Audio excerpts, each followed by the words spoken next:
கவனிக்கலாமா? இயல் 2ல மதராசப்பட்டினம் இந்த படத்தை நம்மளுக்கு கொடுத்தபடி யாருன்னா அஜயன் பாலா. யாரவரு? அஜயன் பாலா. நூல் வெளியில இருக்கு, பாத்துக்கணும். அஜயன் பாலா சரிங்கண்ணா இருக்கு.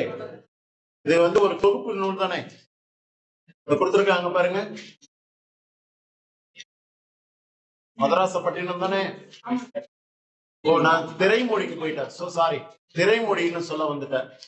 மன்னிக்கணும் மை மிஸ்டேக். ரைட். மதராசப்பட்டினம் ஒரு நகரத்தினுடைய சிறப்பு பற்றி தான் இங்க கொடுத்திருக்காங்க. அடுத்தது பாத்தீங்கன்னா பிறகு ஒரு நாள் கோடை. இந்த நூலினுடைய ஆசிரியர் யாரு சார் அப்படின்னு கேட்டா ஐயப்ப மாதவன். எந்த ஊரை சேர்ந்தவர்னா சிவகங்கை மாவட்டம் நாட்டரசன் கோட்டை. சிவகங்கை மாவட்டம் கேட்டு எடுக்கணும், நோட் பண்ணி வச்சிருக்கணும், பார்க்கணும், நோட் பண்ணலாம், கடற்கடை பென்சில எழுதிக்கணும். சிவகங்கை மாவட்டம் நாட்டரசன் கோட்டையில பிறந்தவர். எப்படி நம்ம வெயிலூர் என்று சொல்லக்கூடிய வேலூரோ அதே போலதான் அந்த சிவகங்கை மாவட்டமும் மழைக்காக இயங்கும் உள்ளம். அப்படிலாம் வறட்சி. அப்ப மழைக்காலம் முடிந்தவுடன் கோடைக்காலம் தொடங்கி விட்டது. நனைந்திருந்த பகுதிகள் எல்லாம் நகரம் கட்டை தீட்டி வெள்ளை வைரம் போல காட்சியளிக்கிறது. அந்த மழைக்காக இயங்கும் உள்ளத்தோடு இந்த பாடல் எழுதப்பட்டது. ஓகேவா?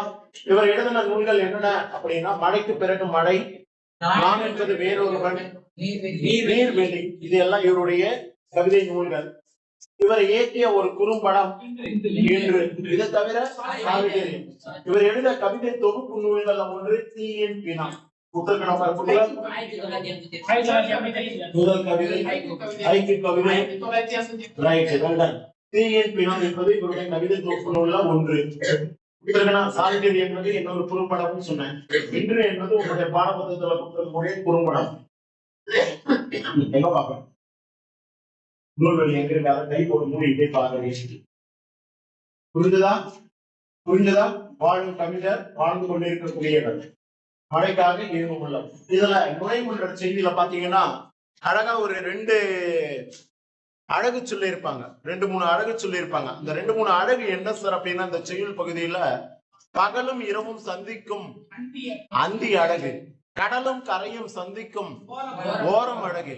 இன்னொன்று சொல்லுவாரு அதுல, இன்னொரு மழையினூடே வெயில் வரும் வேளை வெளிப்படும் அழகு, மழையினூடே வெயில் வரும் வேளை வெளிப்படும் அழகு முதலியன பார்க்க திகட்டாதவை அப்படின்னு சொல்லுவார்.